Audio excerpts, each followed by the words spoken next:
us down after we played the first leg. So that's because of all the atrocity that transpired today. Football is a game of fitness. If you're not fit enough to cover 90 minutes, then you fall short at the end of the day. Yeah. Despite the illness, you would have gone up 2 goals.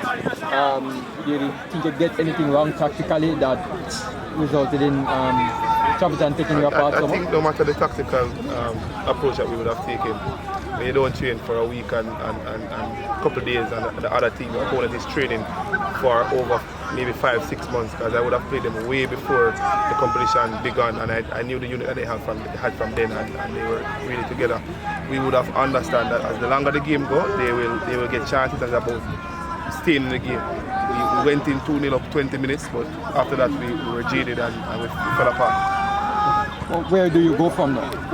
Prepare again for the upcoming season. We are unsure of when the league will begin again, but we're hoping that we can break for a bit, disconnect and then get our minds together and get ready for the